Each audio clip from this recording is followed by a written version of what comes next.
안녕하세요. 연구소장입니다. 오늘은 제가 KTNG에 대해서 말씀드려보려고 합니다. KTNG는 그 전신이 한국 담배 인삼공사였죠. 그래서 코리아 타바코 앤 진생의 줄임말이라고 알려지고 있습니다. 근데 주로 매출이 존재하는 게 담배입니다. 근데 담배로 흡연율이 지금 낮아지고 있는데 더 성장이 가능할까요? 그리고 배당 성장률에서 괜찮을지 말씀드려보려고 합니다. 우리나라의 흡연율은 감소를 하고 있습니다. 여기서 말하는 흡연율은 이 관련 담배, 불을 붙여서 피는 담배를 말하는데요. 여기 사진처럼 보시면 전체적으로 감소하는 폭이 보이고요. 이건 남성 흡연율인데요. 꽤 많이 감소하고 있습니다. 2008년 45%에서 2020년 28.9%로 가파르게 감소를 하고 있죠. 이렇게 흡연율이 감소하는데도 성장을 하고 있습니다. 이유는 총 3가지가 있는데요. 해외 관련 담배의 성장, NGP의 성장, 전략적 M&A, 그리고 이 모든 게 합친 주주 환원입니다.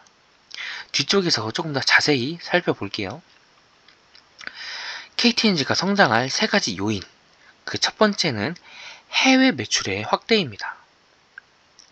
KTNG는 거의 국내에서는 담배 시장의 점유율이 엄청나게 크다고 볼 수 있습니다. 근데 국내 시장의 흡연율이 낮아지는 상태에서 해외 시장을 공략한 것이죠.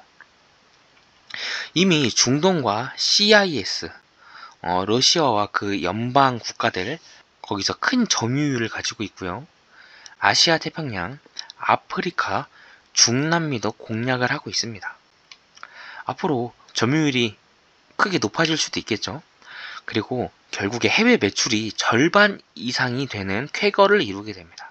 2025년 상반기에는 해외 매출이 55%로 절반을 넘었습니다.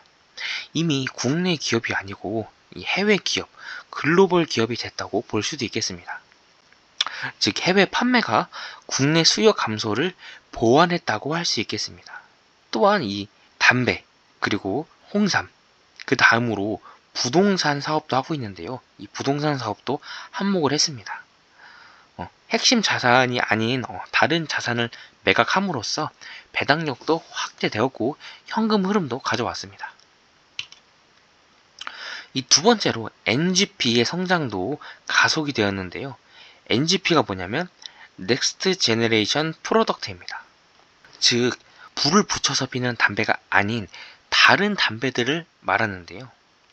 예를 들면 이 관련형 전자담배, 불을 붙이지는 않지만 열기로 쪄서 이 니코틴을 흡입하는 릴이 있고요. 그 다음 베이퍼, 이 액상, 니코틴이 담긴 액상을 가열해서 그 증기를 흡입하는 액상형 전자담배가 있고, 파우치, 사탕이나 껌처럼 니코틴을 흡수할 수 있는 파우치, 이런 넥스트 제네레이션 프로덕트를 확대를 하고 있습니다. 그럼 소비자는 왜 이런 비연소 담배를 피는 걸까요? 첫 번째는 이 에티켓의 영역입니다. 가장 큰 걸로 냄새가 나질 않아요. 그리고 두 번째는 유해 물질의 감소입니다. 이 3가지는 불을 붙여서 피는 타르향이 획기적으로 감소를 하게 되어 있습니다. 그리고 회사 차원에서는 수익성이 개선되었다고 발표를 했습니다. 관련형 전자담배보다 더 매출이 수익성이 좋다는 것이죠. 그리고 KTNG가 성장할 3가지 요인 중에 3번째, 전략적 MOU와 M&A입니다. 저는 이 3번째 요인이 가장 중요하다고 생각이 되는데요. 알트리아를 설명하고 넘어갈 수밖에 없겠습니다. 알트리아는 세계 1위의 담배 회사이고 필립 모리스의 모회사입니다. 필립 모리스는 말보로 레드로 유명한 회사죠. 이 세계 1위 담배 회사 알트리아와 MOU를 체결했었는데요. 공동 인수와 협력에 대해서 논의했습니다. 결국 이 양의 각선은 실제로 M&A까지 이어지게 됩니다. 북유럽 니코틴 파우치 기업인 ASF를 실제로 인수하기로 한 건데요. KTNG가 51%의 지분을 가지고 알트리아가 49%의 지분을 가지고 인수하기로 했습니다. 그냥 북유럽에서 니코틴 파우치를 파는 기업이었을 수 있겠지만 이 두 회사의 글로벌 네트워크가 더해지면 글로벌 기업으로 성장할 가능성이 굉장히 큰 회사입니다. 그리고 제가 KTNG를 좋게 보는 이유는 이 주주 환원 때문입니다. 대규모 계획을 이미 발표했었고 최신에 발표된 내용도 있는데요.